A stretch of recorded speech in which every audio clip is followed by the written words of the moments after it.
If you have a Bible and you find it helpful, please turn in it to Luke chapter 9. This is where we'll spend our time today. If anybody who's been in and out of congregational settings like this one for any length of time in their life, I think anybody who has any sensitivity at all with regard to the gospel or the reading of the Bible or sermons or the songs like we just sang, this is different, right? I mean, this is a different place than the normative living that we do outside these walls. And that difference changes the way we think about certain things. For instance, if somebody were to, let's just say, now I believe this is true, but let's say that Jesus became visible and walked through this room and looked at you or me or any of us in this room and said, would you like to be my disciple? Well, of course, sitting in here, we would just say yes. I mean, that would be the obvious answer for anybody in this room. We would all say yes. But I think some of that has to do with an expectation of what it is to be in here. And I wonder if when we say yes to things like that, there are things we're saying yes to in any given congregational setting throughout the time we're together. We're saying yes to things in our minds that honestly I don't think we've really thought through very carefully at all. I think we're just saying yes because we're here. And that when we walk out the door, those yeses become distant memories to us, and somehow now our living looks different than it did in the ways that we said yes to only a few minutes beforehand. I think that's just common human experience. It's hard to hang on to some of that stuff when we're out there.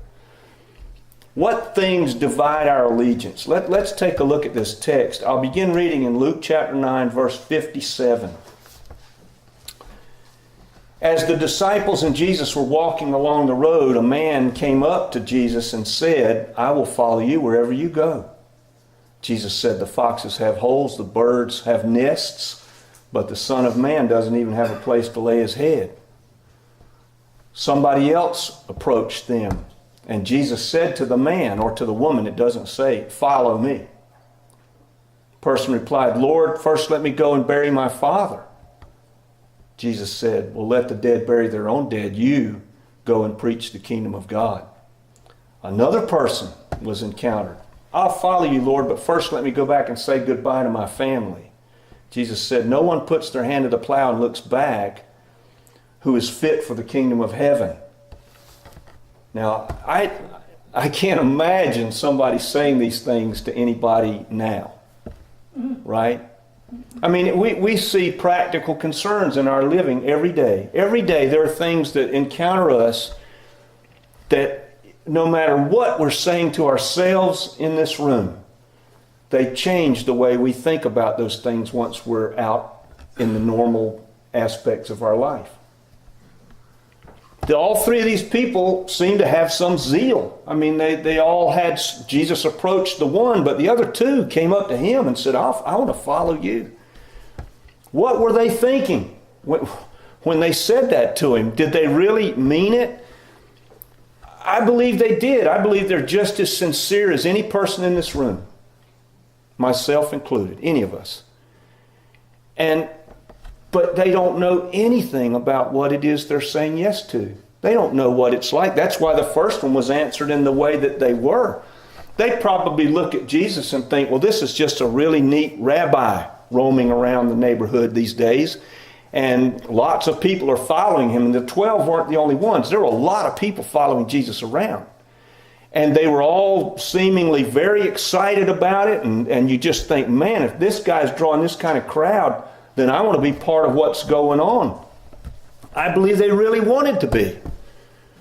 They probably were thinking of Jesus as just another rabbi in the sense that most of the rabbis in Jesus' time lived pretty well. They did all right. They had places to lay their heads. And so they never entered these people's minds what they were committing themselves to when they said, I want to follow you. No way did they have any idea. I remember, and I've told you this story before in different venues, but it fits here and it's part of my notes, so I'm going to do it again. I remember being in First Baptist Church Waycross and hating every minute of it. I hated church. I hated being there. I hated having to sit there in a three-piece suit in the balcony with no air conditioning on a summer day. Just despised it. We please don't emulate this. We went out during Sunday school. Since my dad didn't come to my Sunday school class, he didn't know what I was doing, or at least so I thought. And so I could cut out, we would go around to the newsstand and see if the new Spider-Man was in. You know, at the newsstand, and drink a Coca-Cola if we could find a Cokes were a dime. So we would all go from Sunday school and just not show up and go to the newsstand, drink Coca-Colas, and look for the new Spider-Man. But one of the reasons that I felt this way was because I remember sitting in Sunday school, and I've told you about this girl. Her name was Emily. And Beverly, yeah, Beverly, just like one of our missionaries. She wanted to go to Africa. And I thought to myself, man, if being a Christian means I got to go to Africa, I don't want to be one of those. I don't want to go to Africa. I like it here in America where there's a newsstand and Spider-Man comic books. I want to stay here where it's nice. I don't want to go live in the jungle and eat grubs or whatever it is they eat rolled up in a leaf. I don't want to do that. I don't want to be eaten alive by insects. None of that appealed to me. That's how I thought of what it was to be a Christian. And I'm telling you, I honestly believe that in some ways we're not thinking through what it is to be a follower of Jesus, because our experience in most instances is we come to church, we hear a sermon, we sing a few songs, we get done, we laugh and have some cookies and coffee, and then we go home, and our life really doesn't look much different than it did the day before we came. It all kind of stays the same. But I can promise you this. At some point in our lives, nobody will follow Jesus without finding some discomfort in it. It's impossible. Now, I'm going to say something here that maybe you've never thought. You're smart people. I'm sure somebody's thought of this. Coming here is part of that. To be here this morning is part of that. There's a sacrifice being made. Don't raise your hands. But if I were to say, what's the most interesting thing that you could otherwise be doing right now? I know I could raise mine and I could list off 3 or 4 things that I would find far more interesting than doing this. Right? It's true, isn't it? But we've made a sacrifice to be here for a reason. That means something. There's an element of our normative, daily, 7-day-a-week comfort that we have set aside in order to come here. That means something. That's not an empty gesture. And God sees it too. What is Jesus saying to this guy? He's saying, you might as well just get used to the idea, if you're going to follow me, this world is not going to feel like it's your home so much anymore. And that's the way it is. The longer I walk with the Lord, the more I feel that way. I don't know about the rest of you, but I honestly become more and more and more conscious of the fact that this is way less than all there is. And there's a day coming when I'll know what the other is. And this place is just not so much my home anymore. This attachment we have to the world has got to be gradually, and God is so merciful. He doesn't just rip it away all at one time, right? Most of us are going to go home. I know that the Snows are going to go home and eat peach cobbler for dessert. I know that. If we make it to the house, Tyler and Dana brought peach cobbler to our house last night. I'm not telling you that so that all of you can pile up in your car and come to our house for dinner. I just want to let you know that I know something about this afternoon that's going to look really nice to me. This attachment, though, God is so merciful in the way in which He extracts it from us. When we start off, some of us who've become believers at a young age, maybe as teenagers, this world seems very much part of our experience, and it's very difficult to imagine thinking about this world in a way that says, I'm not going to be part of it forever. But that's not the reality. And it's only when God mercifully pulls us along through the aging process that we start to realize that more and more and more. And we start to come to the realization that the way my body feels right now, it doesn't seem quite so bad that this world is not my home. Starts to actually appeal to us in some ways. Now, what could Jesus be meaning here by this harsh exchange? The next one comes along and says, well, I got to bury my father. Now, if you were a Jew and your parent had died, did you know that you were set aside from all of the obedience to the law? All the Sabbath laws and the kosher laws, you could put them aside in order to do the process of burying your father. They allowed that. It was part of the oral law. You didn't have to, if you had to do some work on the Sabbath, anything that qualified for work, and there were hundreds of things that qualified for work, this and not that. If you had to do some of those things in order to accomplish the burial of your father, you were exempt from that obedience. That's how important they thought this was. And what does Jesus mean here? I mean, after all, the fifth commandment, honor your father and your mother, is he saying just ignore that now? No, I don't think so at all. As a matter of fact, there are some clues in the text. First of all, what's the guy doing here if in fact his father is dead and he's supposed to bury him that day? He wouldn't be there talking to Jesus at all. He'd be busy about the process of the burial, because for the Jew, this was a consuming thing. Took a lot of work, a lot of effort. It's not like today. They didn't have Miles Odom, or Rodney Music down there to handle that for you. You had to do a lot of that yourself. And so he wouldn't be standing here having this conversation with Jesus at all. But what's the point of the conversation? The point of it is he wants to negotiate the terms of his following of Jesus. Do I get days off? It's like when somebody comes to a job. Now, I don't know about you. In the professions, you get to go somewhere and you sit down across a desk from somebody and you get to negotiate like how many vacation days you get and stuff like that. I've only ever worked in the field of physical labor. And I promise you, if you go to work for a contractor or a company that extracts physical labor from you, they don't ask you those questions. They don't care what you think about what days they give you off or sick days or anything else. You just want the job. Well, this is kind of like what it is to follow Jesus. I mean, he doesn't negotiate with us in terms of what will be the ramifications of me following you. I mean, if I'm reading Jesus right here, it's pretty severe. The birds have nests. Foxes have holes. I don't have a place to lay my head. You come follow me. Wow. Jesus is making a comparison. He's saying the urgency and the importance of this call is way bigger than any concerns about what it might entail in a person's life. I think about Joan and Shirley. Joan Ellis, our missionary to Mexico, her father just died just a few weeks ago. And prior to that, in June, her mother died.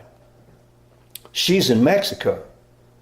And I've had conversations with Joan, and I can tell you, there is just deep anguish over the fact that all during that period of about a decade now, her brother has had to furnish all the care for her parents in their infirmity because she's in Mexico and is serving God there. And that calling is so important to her that she's willing to place that on her brother's back. I told her brother at the funeral, I said, Kenny, you don't realize that you're as much in Mexico as Joan is, because she wouldn't be there if it weren't for you, serving your family in the way that you are.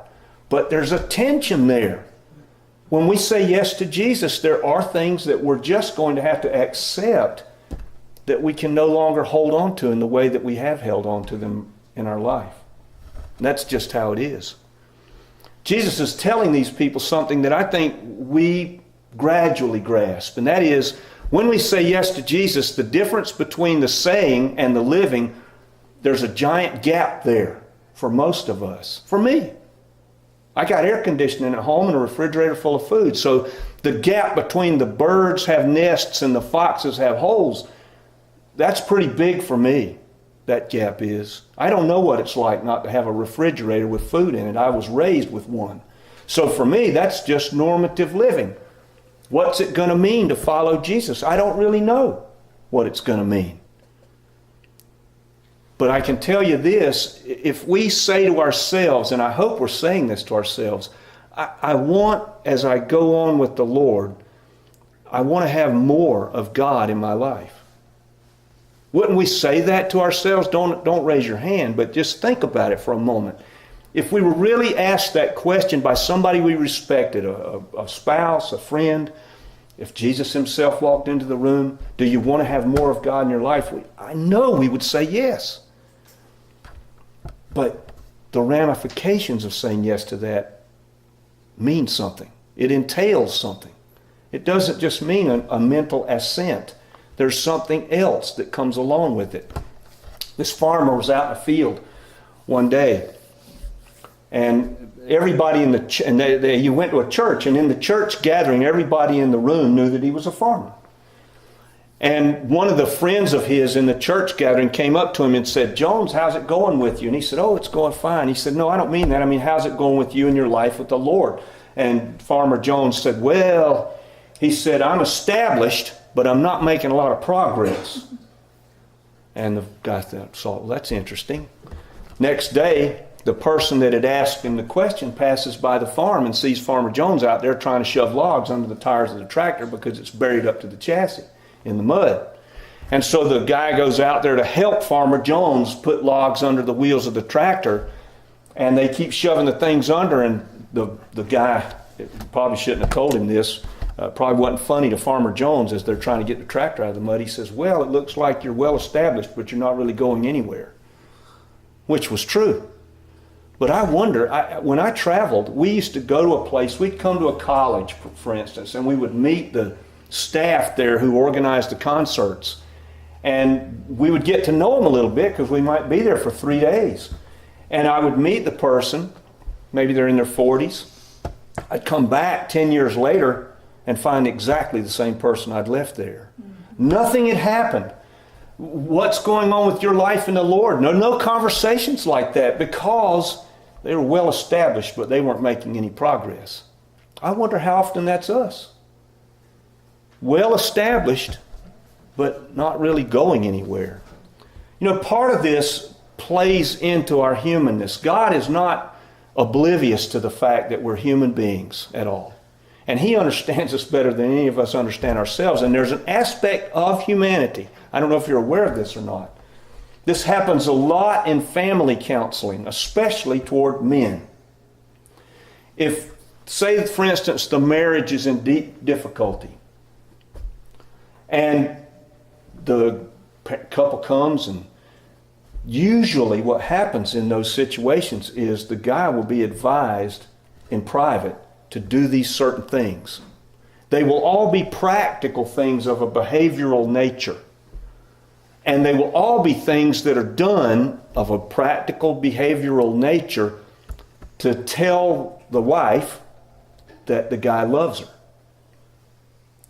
Right? Do these things. Here's the list. And I've seen it. I've been in those sessions where the guy says, I don't really feel like doing any of that. Well, of course you don't.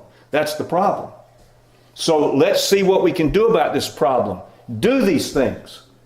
And what inevitably happens is, and I've seen it in 2 cases where I spent 5 years with these 2 guys, the one that did it fell in love with his wife all over again. The one that didn't, they got a divorce. What does that mean? There's something in us that when we feel a motivation and we don't act on it, while we might have felt the motivation will die. If we feel a motivation and we act on those motivations, all of a sudden, the motivation starts to live. And it lives in a way that it never would have otherwise. I think God has engineered us that way. This idea of following Jesus, we get motivated, and then somehow we come to a place wherein nothing changes because we don't do anything about the motivation. I just want to encourage everybody who's sitting in here today. The fact that you're sitting here is an action toward that motivation of saying, I want to be closer with God. I want to have more of God in my life. That's an action. So many get so tangled up in some of these things, like they'll say, and maybe this is the case, I don't know.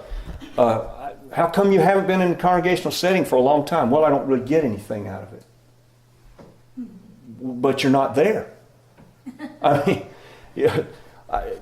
if you're not there, how do you get anything out of it? There's a problem. It's just like the husband who won't show affection for the wife. I don't feel like doing that anymore. Well, of course you don't. You haven't done it in a very long time. If you will do these things, this is where God has engineered us in this way. He honors that. He honors it when we do the things that God prompts us to do, whatever they are, no matter how small. Let's say that one of you sitting here in this room today feels prompted to go to someone else and say something to them of an encouragement, or to just let them know you're there for them, you're praying for them, whatever it is. Don't let that moment pass you by. Because in the doing, He'll engineer us. He'll press into us the fact that that's a reality. It's not just something where you had too much coffee necessarily. It may be that God is prompting us to do something. I promise you, if we will live in that motivation and act upon it, God will feed into it. We're built that way. We're just built that way. Charlie Brown, I grew up watching the Peanuts on TV. Now, maybe some of you, I guess everybody here watched Peanuts on TV. Here I am at 60 years old, and I remember even as a teenager when I didn't believe anything. When I'd watch Linus wrap that blanket around his head on the Christmas story day and recite Luke chapter 2, I'd blubber like a small child. I mean, it just teared me up every time. But you know how it is for Charlie Brown. I mean, this is the guy who's just the interminable martyr for everything. Everything goes wrong. Nothing ever goes right. He comes up to the plate. One of the episodes, he's standing there with the bat in his hand. Strike one, strike two, strike three. Rats. Struck out again. I'll never be a big league player. And he's muttering to himself if he goes back to the sideline, gets his glove and starts out to the mound. He's the pitcher. And he's muttering about how he'll never make the big leagues. And Lucy looks at him and says, why don't you just set a lighter goal? Why don't you just try to walk out to the mound without falling down today? Start there.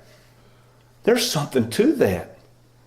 I mean, God has stuff for everybody in this room to do. Every person who says, I'm a follower of Jesus, God's got something for us to do. And it's not just a nothing. It's a something. It's a real something. And it doesn't have to be grandiose. It can be small. Serving God is not a sprint. It's a bunch of... Eugene Peterson said it so well. What is it to be a follower of Jesus? He said it's obedience in the long term in one direction. The little stuff.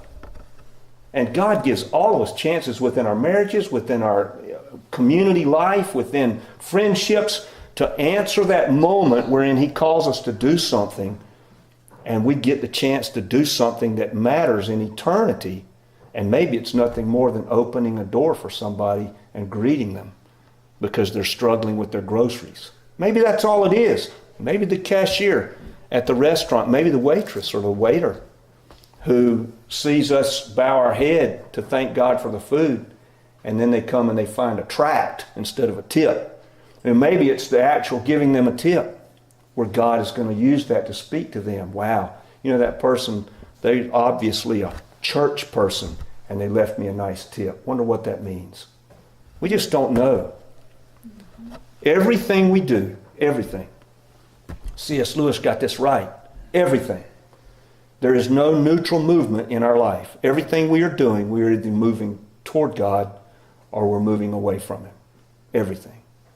The question is, do I want more of Him?